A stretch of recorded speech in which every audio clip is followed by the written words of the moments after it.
নগাঁৱৰ বৰঘাটত আৰক্ষীৰ জালত পৰিছে কুখ্যাত ডকাইতৰ এটা গেং।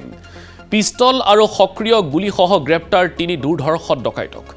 নুৰুল আমিন, মহিম উদ্দিন আৰু আকমল উদ্দিনক গ্ৰেপ্তাৰ কৰিছে আৰক্ষীয়ে। ৰূপহীহাটৰ পৰা গাড়ীৰে খেদি খেদি কৰায়ত্ব কৰিলে এই ডকাইতকেইটা। এখন টাটা মোবাইল গাড়ীত আহিছিল ডকাইতৰ এই দুৰ্ধৰ্ষ দলটো। আৰক্ষীয়ে জব্দ কৰিলে 4 জাই সক্ৰিয় গুলীসহ এটা .32 পিষ্টল। আমি আকৌ জনাইছো এটা গুৰুত্বপূৰ্ণ খবৰ এই মুহূৰ্তত। দুৰ্ধৰ্ষ ডকাইতক কৰায়ত্ব কৰিবলৈ সক্ষম হৈছে এখন টাটা মোবাইল গাড়ীত আহিছিল এই দুৰ্ধৰ্ষ ডকাইতৰ দলটো। খবৰ আহিছে নগাঁৱৰ বৰঘাটৰ পৰা। নগাঁৱৰ বৰঘাট আৰক্ষীৰ জালত পৰিছে কুখ্যাত ডকাইতৰ এটা গেং। পিষ্টল আৰু সক্ৰিয় গুলীসহ গ্ৰেপ্তাৰ হৈছে 3 দুৰ্ধৰ্ষ ডকাইত। নাম নুৰুল আমিন, মহিম উদ্দিন আৰু আকমল উদ্দিন।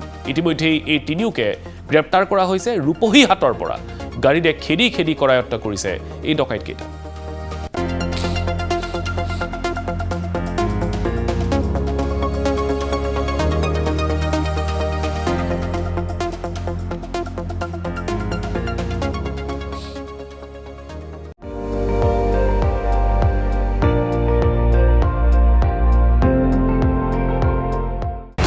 আপুনি চাই আছে ND24, সৰ্বশ্ৰেষ্ঠ নহয় সৰ্বোত্তমৰ দৌৰ।